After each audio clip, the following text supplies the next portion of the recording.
الرحیم الحمد للہ رب العالمین والصلاة والسلام علی سید الانبیاء المرسلین وعلی آلہ الطیبین الطاہرین اللہم صلی علی محمد وعلی محمد رب زدنی علما رب اشرح لی صدری ویسر لی امری واحلل عقدۃ من لسانی یفقہوا قولی علیکم السلام ورحمۃ اللہ۔ ہماری بات چل رہی تھی ادلت العام، یعنی عام قول کی بنیاد پر کون سی ایسی دلیلیں ہیں جس سے یہ ثابت ہو کہ الفاظ کو عام کے لیے وضع کیا گیا، فقط صحیح کے لیے نہیں بلکہ عام من الصحیح والفاسد۔ یہ قول جیسے کل ہم نے بات شروع کی تھی تو اس میں انہوں نے 5 دلیلیں ذکر کی، اور جو صحیح قول کے قائل ہیں انہوں نے کتنے ذکر کی؟ 4 دلیل۔ پہلی دلیل جو کل جس پہ بات ہوئی تھی وہ کیا تھی؟ تبادر۔ اور دوسری دلیل جو تھی وہ کیا تھا؟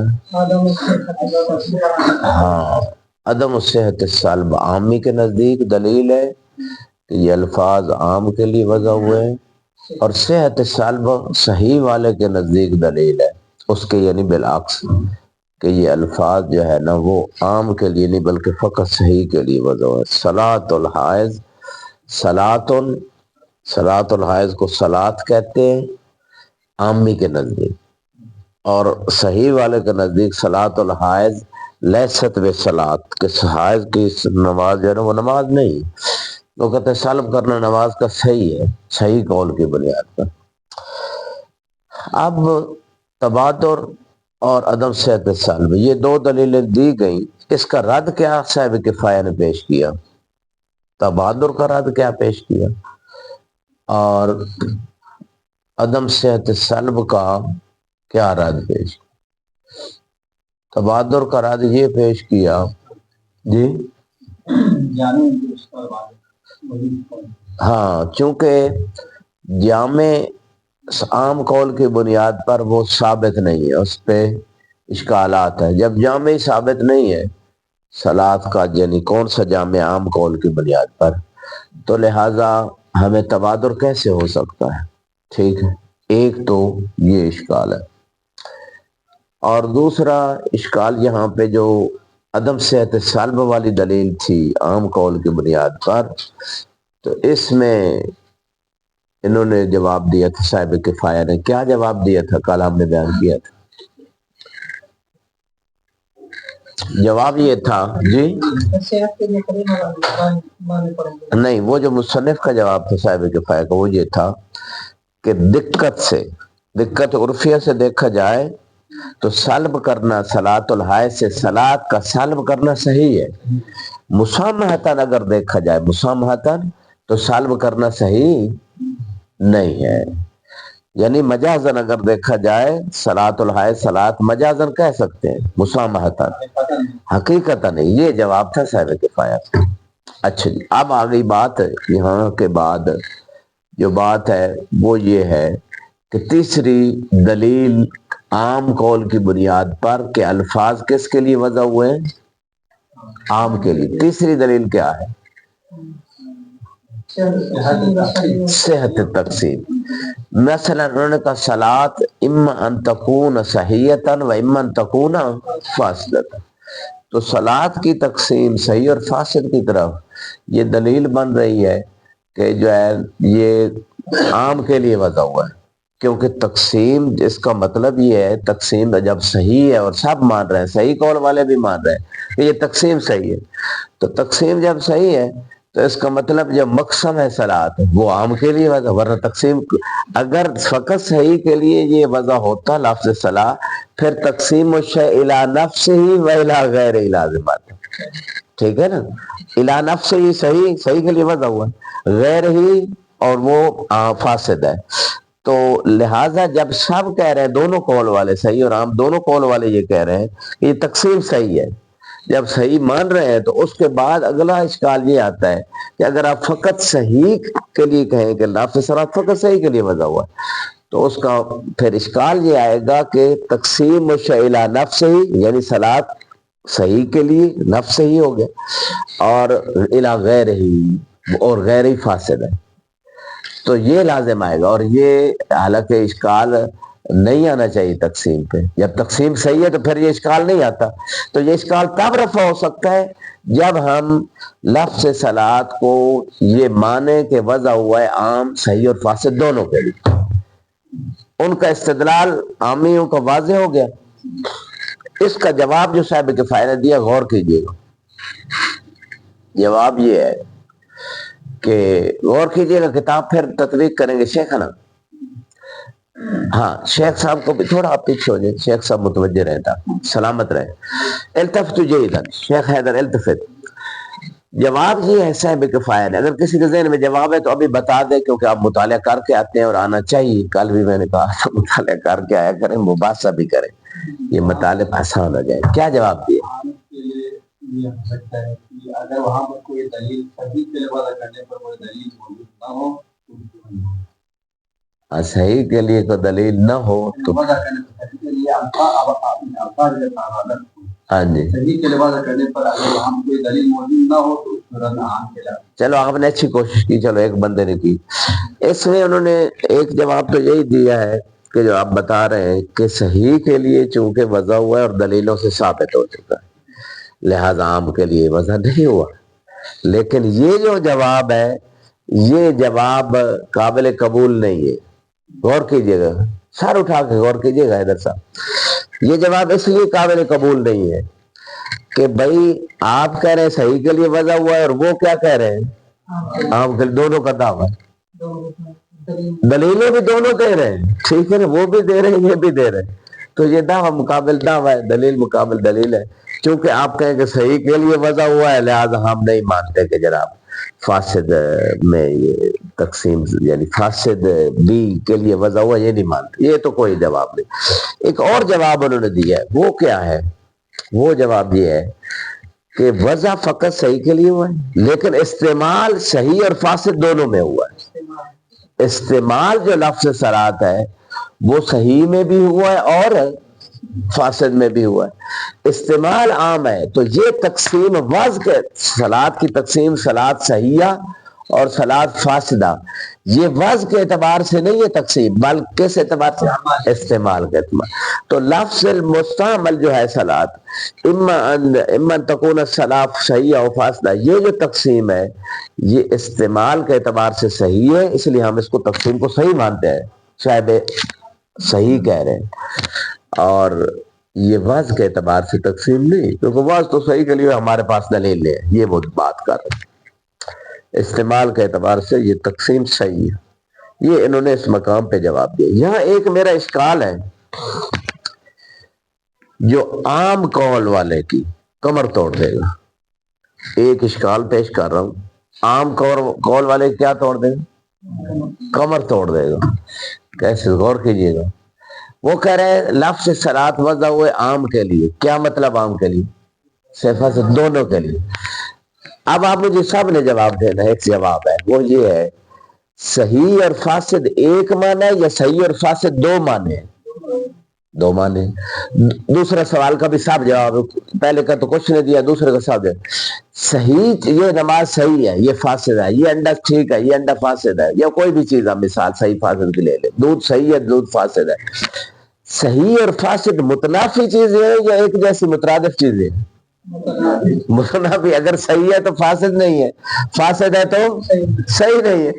تو جب متنافی ہے، ایک مجھے پوری لوگ، اب میرا یہاں ملاحظہ ہے، عام قول والوں پہ یہ میرا اشکال ہے جو جس کا ان کے پاس کسی کے پاس بھی جواب نہیں ہے، مجھے اطمینان ہے، وہ یہ ہے کہ لفظ پوری لغت عرب میں کوئی ایک لفظ دکھائیں جو ایسے دو معنوں کے لیے وضع ہوا ہو جو دو معنی جو ہے وہ متنافی ہوں، الا لفظ مشترک لفظی، ٹھیک ہے، لفظ عین کے مثلا کئی مختلف معنی ہیں، وہ مشترک لفظی تو ہے، لیکن کسی نے دعویٰ نہیں کیا کہ یہ الفاظ عبادات یہ عام والے نے، کسی نے نہیں کہا عام والے نے کہ یہ مشترک لفظی ہے۔ لفظ صلاۃ مشترک ہے، مشترک کا معنی یہ ہوتا ہے کہ دو، اس کے معنی دو ہیں، یہ ایک معنی کہہ رہے ہیں جامع کے جو 5 قول آئے تھے عام قول کی بنیاد پر کہ انہوں کا 5 یہ جامع ارکان مثلا مخصوصہ یا معظم الاجزاء، تو یہ جو انہوں نے جامع ایک قرار دیا تھا صحیح اور فاسد میں، اس کا مطلب معنی ایک وہ سمجھتے ہیں، دو نہیں سمجھتے۔ تو اب میرا ان تمام تمہیدات کے بعد ملاحظہ یہ ہے کہ صحیح اور معنی ہے اور فاسد ہے، دو متنافی معنی ہیں، اور آپ دو متنافی معنوں کے لیے ایک لفظ وضع کر رہے ہیں اور مشترک لفظی بھی نہیں مان رہے۔ مشترک لفظی مانیں گے تو دو معنی مانیں گے، ایک نہیں مانیں گے۔ تو اس کا مطلب یہ ہے کہ آپ کا نظریہ اہل لغت میں سے بچہ بھی قبول نہیں کرے گا کہ بھائی دو متنافی معنی ہے اور دونوں متنافی معنی میں ایک لفظ سے بغیر قرینہ کے سمجھا رہا ہوں آپ کو۔ یعنی جب شارع کہے مثال کے تو عام کے لیے وضع ہوا، مطلب یہی ہے صحیح اور فاسد دونوں کے لیے۔ یہ نہیں کہہ رہا کہ صحیح کے لیے الگ وضع ہوا ہے، فاسد کے لیے الگ وضع ہوا، یہ کہتا تو رولا ہی ختم تھا، ٹھیک ہے نا، مسئلہ ہی ختم تھا۔ اب یہاں وہ کہہ رہے ہیں کہ ایک ہی وضع میں دونوں معنی ہیں، صحیح بھی اور فاسد بھی، اور یہ بات من عجائب الدنیا، نہ عقل میں آنے والی ہے نہ کسی اہل لغت کے، یعنی کسی لغت میں بھی ایسا نہیں ہوتا کہ دو متنافی معنوں کے لیے ایک لفظ استعمال کریں اور دونوں معنی متکلم کی مراد ہوں اور سامنے دونوں معنی متنافی سمجھ جائے اور کوئی قرینہ بھی نہ ہو۔ یہ عجائب الدنیا قول ہے، غرائب نہ عقل میں آنے والی بات۔ میرا اشکال واضح ہوا یا نہیں؟ ٹھیک ہے نا، یہ وہ اشکال ہے جو عام قول کے نظریے کی ایسی کمر توڑے گا کہ باقی جتنے اشکال مثلا دلیلیں نا، تبادر، وہ بھی تبادر کہہ رہے ہیں، 100 سال بدل، اس میں سب میں تو پھر اشکال جی اگر اشتراک معنی مشترک لفظی معنی پھر نہیں آتا، لیکن مشترک لفظی وہ کہہ نہیں رہا، ٹھیک ہے نا، اور مشترک لفظی اگر کہے تو صحیح کے لیے الگ وضع ہو جائے گی، عام فاسد کے لیے الگ ہو جائے گی، ٹھیک ہے، اور ایسے قول کا کوئی قائل بھی نہیں ہے، ٹھیک ہے، اور یہ مشترک لفظی بھی نہیں ہے۔ تو مختصر میرے کہنے کا مطلب یہ جتنی باقی دلیلیں دی گئی نا ان سب پہ مناقشہ ہے، عام قول والے کی یا صحیح قول والے، ہاں وہ اڑ گیا، بالکل ہوا میں اڑ گیا نا۔ یہ میں کہہ رہا ہوں کہ باقی جتنے انہوں نے دلہ پیش کی ہیں اس پہ مناقشہ ہو سکتا ہے، یہ جو میں دلیل پیش کر رہا ہوں اس پہ مناقشے کی گنجائش ہی نہیں، کیونکہ غیر معقول بات ہے جو یہ کر رہے ہیں ابھی۔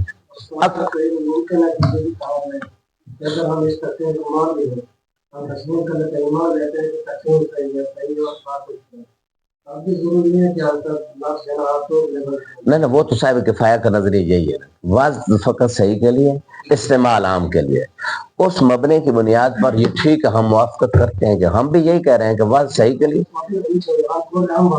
قول عام کی بنیاد پر وہ کہتے ہیں وضع عام کے لیے ہوئی ہے، یہ ممکن نہیں ہے، مستحیل ہے، عقلاً بھی ممکن نہیں، عقلاً ممکن نہیں ہے، اور عرفاً عرف اہل لغت میں بھی یہ چیز متعارف ہی نہیں ہے، یہ چیز عقل میں آتی نہیں ہے کہ ایک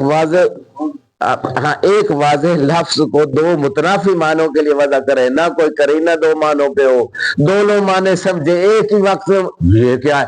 یعنی اب یہ تو متکلم یہ نہیں کہنا چاہتا زمان صحیح بھی ہے فاسد بھی ہے، یہ کو پھر پاگل ہے متکلم، لفظ سلاد سے اگر دونوں معنی لینا چاہ رہا ہے ایک ہی وقت میں مثلاً، تو یہ تو قرینہ بھی نہیں ہے، یہ تو بیوقوف آدمی ہے، کلام لغو کلام کر رہا ہے، فضول کلام کر رہا ہے۔ جی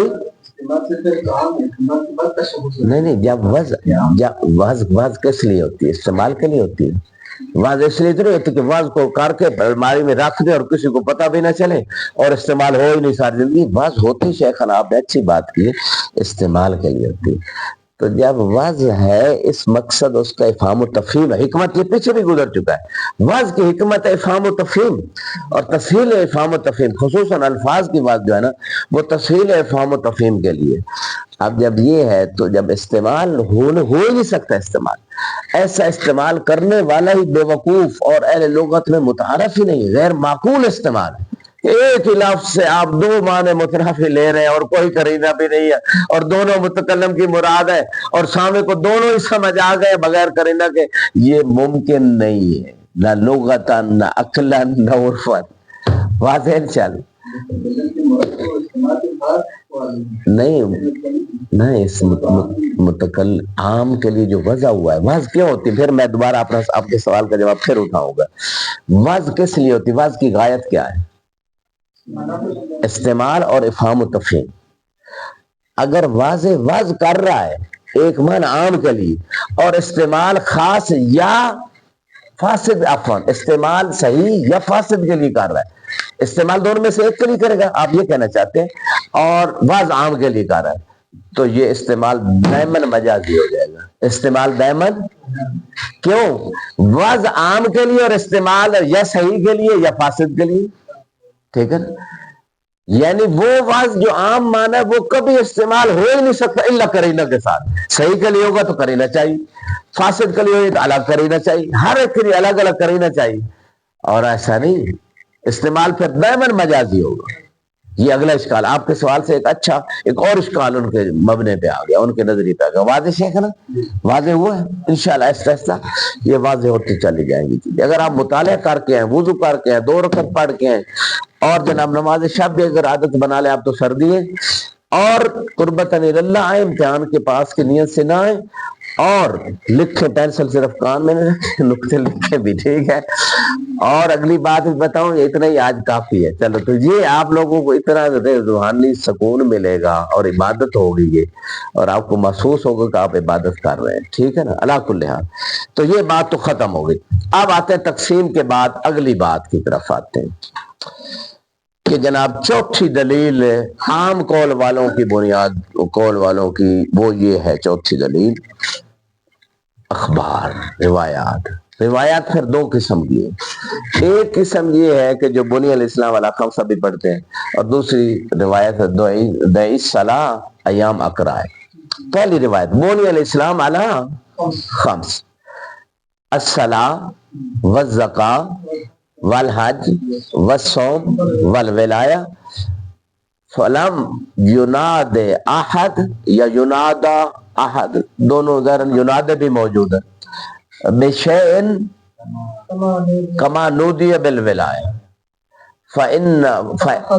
فاخذ الناس الاربع وترکوا هذه، یعنی ولایہ ترکوا الولایہ، بعض جملوں میں هذه موجود ہے، بعض ہاں یعنی ولایت کو چھوڑ دیا۔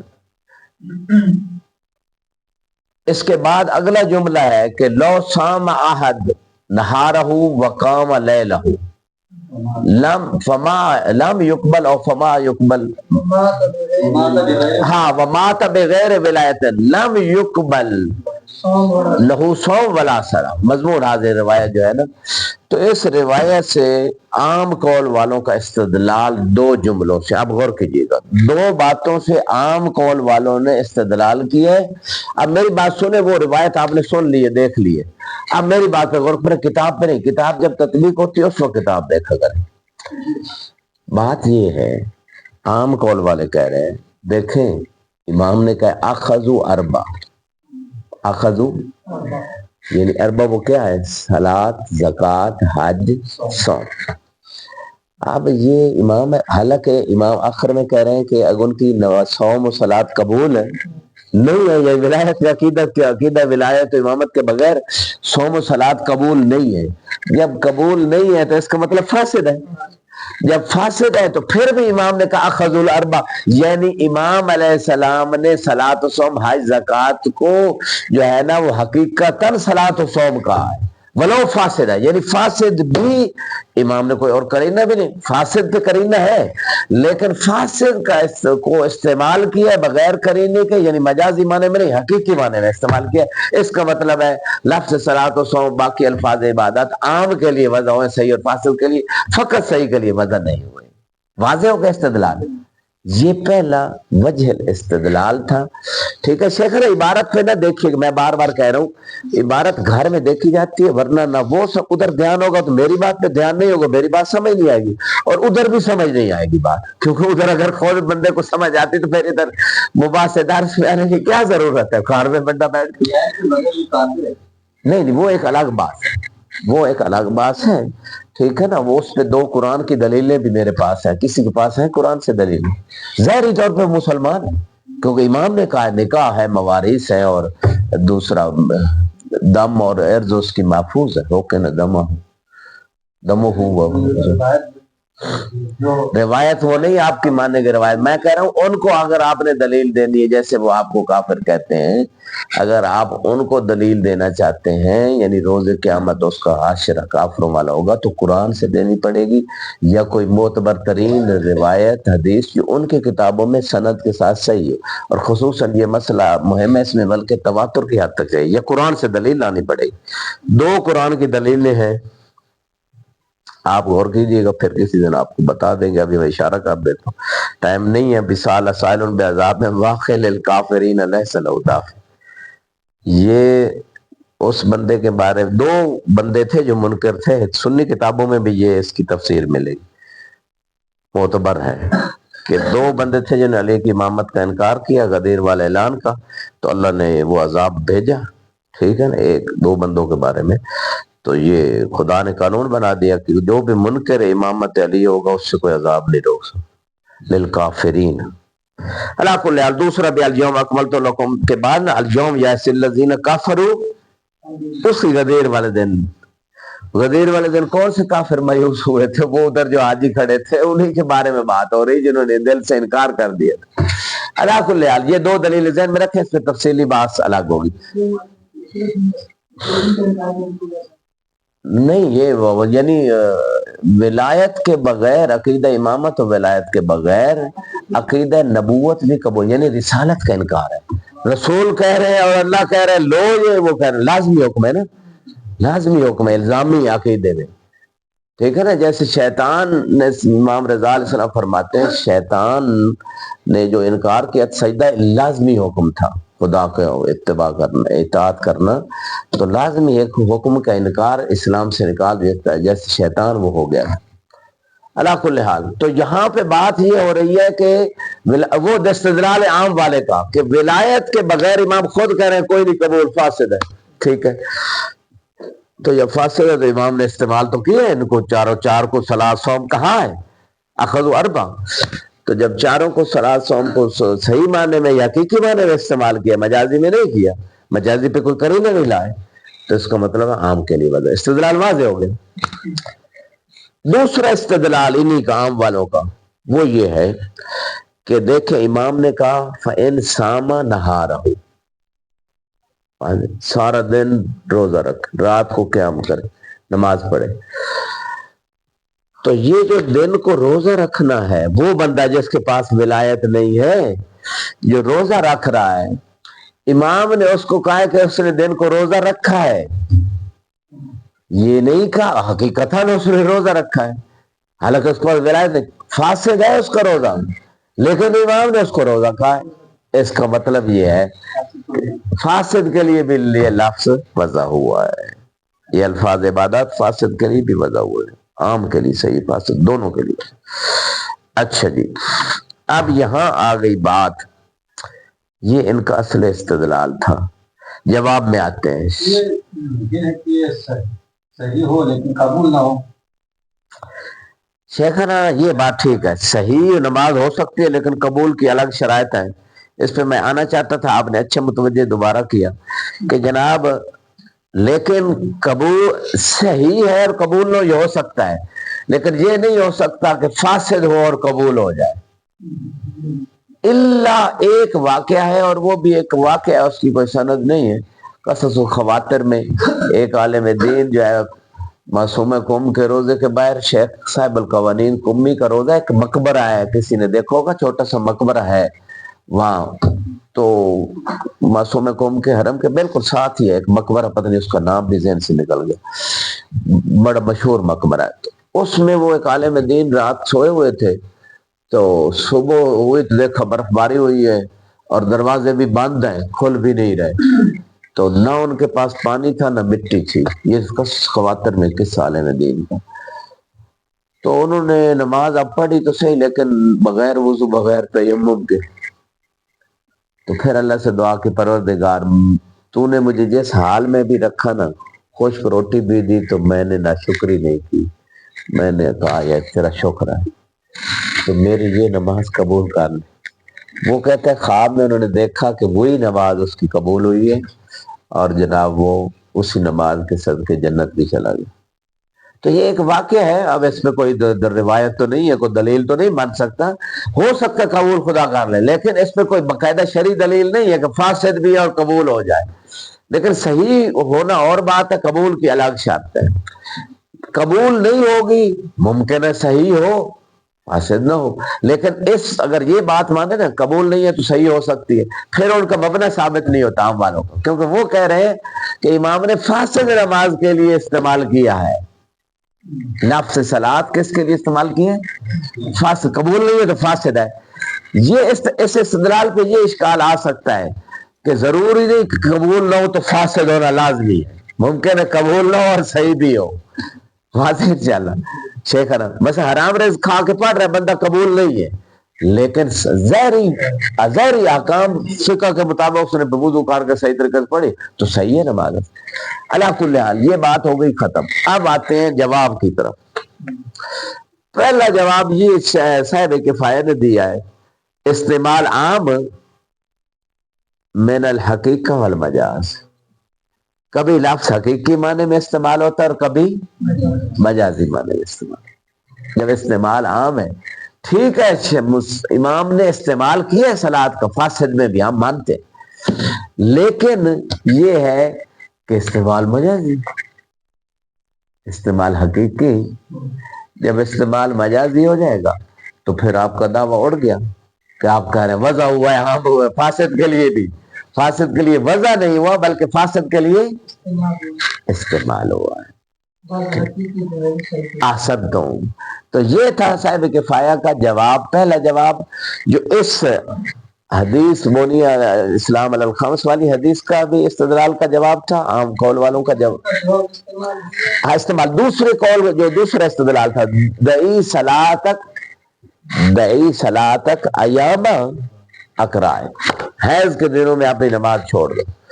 یہ جو حکم ہے امام معصوم کا، یہ اس مقام پہ جو حکم دیا گیا اس میں بھی جواب صاحب کفایہ کا وہی ہے کہ صلاۃ کو استعمال کیا ہے فاسد کے لیے، کیونکہ حیض کی صلاۃ فاسد ہے، تو استعمال فاسد کے لیے کیا ہے۔ شیخ نے سر اٹھائیے گا، استعمال فاسد کے لیے کیا ہے لیکن وضع فاسد کے لیے نہیں ہوئی۔ استعمال ثابت ہو رہا ہے اس روایت سے بھی، دعی صلاتک ایام اقرائے، نہیں استعمال مجازی ہے، وہی تو کہہ رہے ہیں، وہ صحیح قول والے کہتے ہیں فاسد میں استعمال مجازی ہے، اور قرینہ یہاں موجود ہے کہ حیض میں وہ صلاۃ صحیح نہیں ہوتی، ٹھیک ہے، فاسد ہے، استعمال کیا۔ اس کا بھی جواب انہوں نے استدلال کیا کہ بھائی دیکھیں امام نے حیض کی صلاۃ کو صلاۃ کا دعی صلاتک، تو صلاۃ اس کی فاسد ہوتی، تو فاسد امام نے استعمال کر کے مانا فاسد کے لیے بھی ہوئی ہے،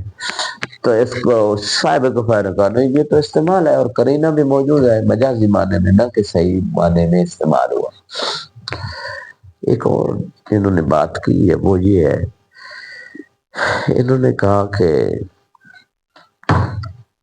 حائض قدرت نہیں رکھتی صحیح صلاۃ پہ، حائض عورت قدرت نہیں رکھتی صحیح صلاۃ، جب قدرت نہیں رکھتی صحیح صلاۃ پہ، عام قول والوں نے کہا ہے جب قدرت نہیں رکھتی صحیح صلاۃ پہ تو اس کا مطلب یہ ہے کہ حائض عورت کی صلاۃ یہاں صحیح صلاۃ مراد نہیں، کیونکہ صحیح صلاۃ پہ وہ قدرت ہی نہیں رکھتی، وہ طہارت ہی نہیں ہے اس کے پاس، طہارت شرط ہے۔ قدرت یہاں شرن کی بات ہو رہی ہے، تکویناً قدرت کی بات نہیں ہو رہی۔ کون سی قدرت کی بات ہو رہی ہے؟ شرعی قدرت۔ شرعی قدرت یہ ہے کہ آپ کے لیے کوئی مانع نہ ہو، طہارت جیسے اس کے پاس نہیں، یہ مانع ہے، شرعی طور پہ قادر نہیں ہے، تکویناً تو قادر ہے، پڑھ سکتی نماز۔ تو انہوں نے کہا شرعی طور پہ قدرت نہیں رکھتی، لہذا یہاں صلاۃ سے مراد صلاۃ فاسدہ ہے، یہ عام قول والوں کی بات۔ میرا یہاں پہ ایک اشکال ہے کہ امام کہہ رہے ہیں دعی صلاتک ایام اقرائے، کہ یعنی فاسد صلاۃ چھوڑ دو اپنے حیض کے دنوں میں، یہ نہیں کہہ رہے۔ امام کہہ رہے ہیں وہ صلاۃ جو عام دنوں میں آپ پڑھتی ہو نا وہ چھوڑ دو، یعنی صحیح صلاۃ جو پڑھتی ہو وہ چھوڑ دو آپ حیض کے ایام میں۔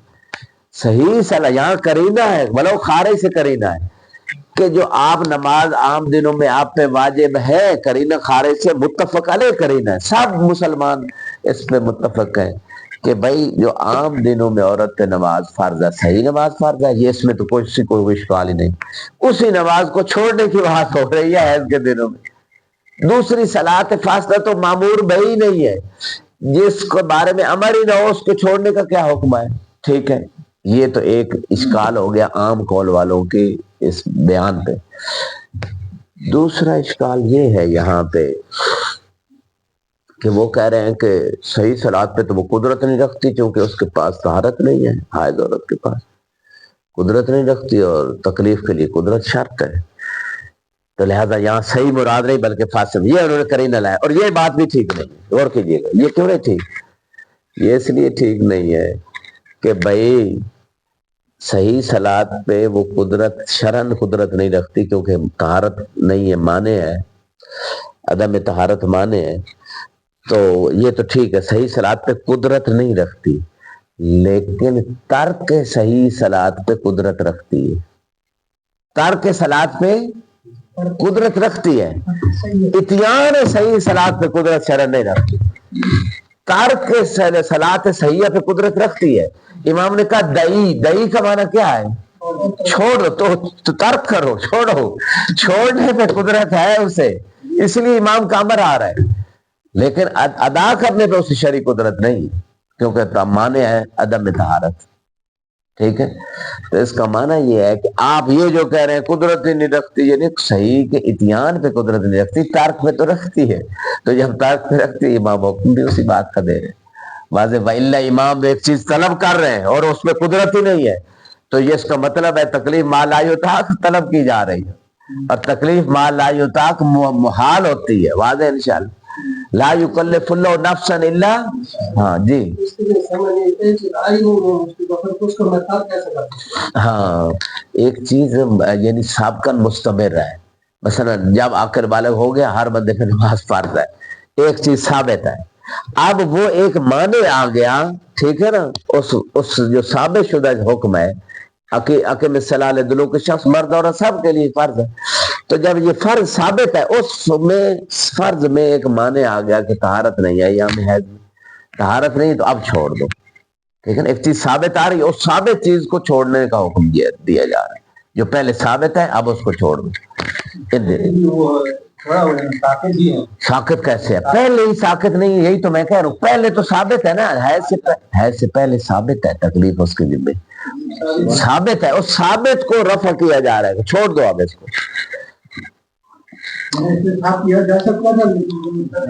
ہاں یہ چونکہ ایک دلیل تخصیص آ گئی نا، اس عام حکم کی ایک تخصیص آ گئی کہ ان دنوں میں نہیں ہوگی نماز، باقی نماز کا حکم جاری رہے گا۔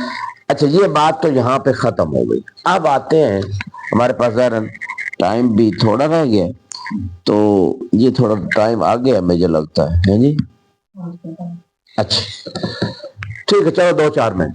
تو یہ تھی 2 دلیلیں عام قول والوں کی، دعی صلاۃ ایام اکرہ اور بنی الاسلام علی خمس، 2 دلیلوں سے استدلال عام قول کے لیے کہ عام کے لیے وضع ہوا ہے، فاسد کے لیے بھی وضع ہوا ہے، صاحب کفایہ نے ایک جواب دونوں دلیلوں کا، دونوں روایتوں کا ایک جواب کون سا دیا ابھی میں بتا بھی چکا ہوں، استعمال، انہوں نے کہا امام نے استعمال کیا صلاۃ کو فاسد کے لیے، اور استعمال کبھی حقیقی ہوتا ہے کبھی مجازی ہوتا ہے، استعمال عام ہوتا ہے، استعمال سے آپ وضع ثابت نہیں کر سکتے، لہذا وضع فقط صحیح کے لیے ہوئی ہے، استعمال صحیح ہے، صحیح کے لیے بھی ہوا ہے اور فاسد کے لیے، یہاں قرینہ ہے کہ استعمال فاسد، یہ ایک جواب ہے۔ وہی پہلے تیسری دلیل کا جواب بھی لفظ استعمال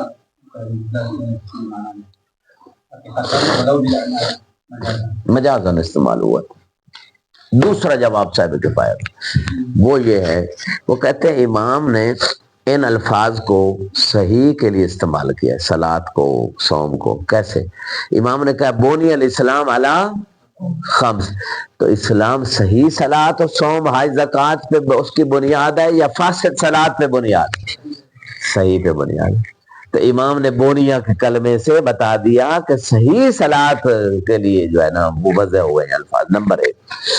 نمبر 2 پھر اشکال آ گیا، ٹھیک ہے، وہ یہ ہے، شیخ نے سنیے گا اشکال وہاں شاید نہ سمجھ آئے، پھر اس قول پہ اشکال آ گیا، وہ یہ کہ بھائی آپ کہہ رہے ہیں صحیح کے لیے، تو آگے اخذ و اربا میں تو صحیح مراد نہیں، ٹھیک ہے نا، وہاں تو فاسد مراد ہے. تو وہاں بھی امام تو کہہ رہے ہیں کہ انہوں نے 4 چیزیں لے لی، پھر اگر وہاں صحیح لیتے ہیں تو یہاں بھی کہیں گے کہ ان کی نماز صحیح ہے، حالانکہ آپ نہیں کہتے صحیح ہے، فاسد ہے. اکثر لوگ فاسد کہتے ہیں. علماء شیعہ میں اختلاف ہے، بعض کہتے ہیں ان کی نماز بھی فاسد ہے اور قبول بھی نہیں، دونوں. بعض کہتے ہیں نماز صحیح ہے لیکن قبول نہیں. یہ اختلاف علماء میں. علی کل حال اب یہاں پہ اشکال یہ ہوا کہ اگر آپ یہ کہہ رہے ہیں اخذ و اربع میں فاسد صلاۃ ہے، جب فاسد صلاۃ ہے تو پھر آپ کیسے کہہ سکتے ہیں کہ امام نے ہر جگہ اس صلاۃ کو صحیح معنی میں استعمال کی؟ اس کا جواب انہوں نے یہ دیا صاحب کفایہ نے. امام نے کہا کہ انہوں نے 4 چیزیں لے لی، ان کے اعتقاد کے مطابق وہ صحیح ہے. جو ولایت و امامت کو نہیں مانتے، ان کے اعتقاد کے مطابق امام نے کہا کہ وہ صلاۃ انہوں نے لے لی، انہوں نے صوم لے لیا، انہوں نے حج لے لیا، انہوں نے زکوٰۃ لے لی، ان کے اعتقاد کے مطابق وہ صحیح ہے. ان کے اعتقاد کے مطابق صحیح ہے، نہ کہ اصل وزن میں وہ صحیح ہے، ان کے اعتقاد کے مطابق. اس وجہ سے امام نے یہاں ان کا کہا اخذ و اربع. ٹھیک ہے، میں نے یہ انہوں نے اس مقام پہ جواب دیا ہے، واضح انشاءاللہ. باقی ایک دلیل رہ گئی ہے 5ویں، ٹھیک ہے نا، وہ انشاءاللہ کل، کیونکہ بات اس میں کافی لمبی ہے، کل تطبیق کی بھی کوشش کریں گے، کل وہ دلیل بھی پیش کریں گے. عام قول والوں کے میرے پاس خلاصہ یہ نکلا کہ عام قول والوں کا استدلال، پہلی تو بات ہے ان دونوں روایتوں سے صاحب کفایہ کا ایک استعمال ہے، یہاں وزن نہیں ثابت ہوئی، ٹھیک ہے. دوسرا ان کے اعتقاد کے مطابق کہا کہ یہ وہ صلاۃ انہوں نے لے لی. اور اس میں جو سب سے بڑی بات یہی ہے کہ یہاں پہ جو انہوں نے 2 روایتوں کے ذریعے استدلال کیا ہے عام قول والوں نے، یہ استدلال وہی بات ہے کہ استعمال ثابت کرتا ہے، وضع ثابت نہیں کرتا، جو صاحب کفایہ نے ایک بات. دوسری جو میں نے عقلی بات کی ہے کہ ممکن ہی نہیں ہے کہ ایک لفظ 2 متنافی معنی کے لیے وضع ہوا ہو اور دونوں معنی متکلم کے مراد ہوں، یا پھر دونوں کے لیے الگ الگ قرینہ لائے، یا ایک مراد ہے تو اس کے لیے الگ قرینہ لائے اور دوسرا مراد ہے تو اس کے لیے الگ قرینہ لائے. تو ایسا نہ کوئی واقع میں ہے، نہ کوئی ممکن ہے ایسی چیز، نہ واقع میں لغت میں ایسا کچھ ہوا. یہ سب سے ایسا اشکال ہے جس کا کوئی جواب نہیں میرے خیال میں عام والوں کے پاس. الحمدللہ رب العالمین.